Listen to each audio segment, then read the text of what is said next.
abantu bari kurenga muri bishatu ku rwome district zitari zimwe na zimwe na mnongezo zirimo amataji ga Mushanga Sako nibo besingurire ebitereke bya Noheli kandi omukitereke eki ekitari muntu closing izoberi institution yona Sako yona members musevengere nitwe billion mwenda okugaba ebitereke bikube kwebembirimo abebembezi ba Mushanga Sako harimo na nembuzi umwaka gwahwire tukahereza ente nkaga institution konka tubente tugira abantu tubakanyire ahabwe imigabo n'ebindi nza kwereza ente 82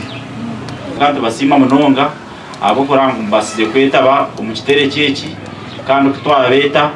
mwabasa kwizaha obwingi Mushanga Sako ebire bihwire ekakwata omwanya gwatana mushanju omusako eziri kukoraje okwetorora ihanga Uganda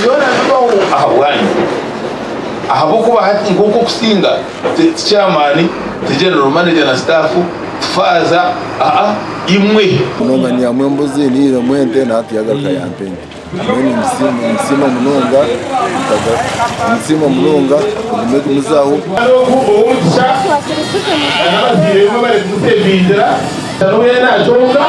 omwizina lya partner ya mwana lya mgorwera sima Mushanga Sako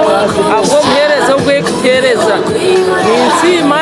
tandishire kitereke twabika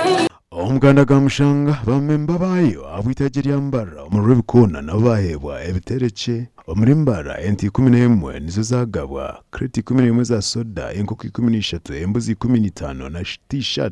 na t-shirt ashatu na mwenda abwitaji eryambara revi tubemanya niwe yabo muhanguzi mukuru obari kutunga ente ya miliyoni 2 kahintanije kubika na Mushanga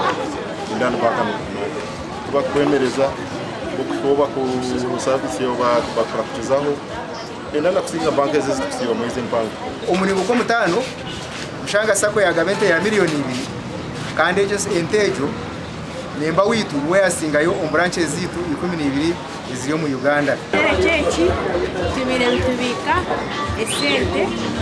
urjira okubazi funa wenda kubika emirundi 5 buri izoba wenda kubika umuntu kumwe wenda kubika emirundi 3 mu wiki weto conditions we twine nzezo ndari nyingi mnonga zizaburijo abantu bana bakijumbiremo kandi tagufremga umingi y'abantu baguze kandi ene ko yamba kujya mu kamwe mwaka kandi bagana na memba mugabo yabegire bayise dividends z'umwaka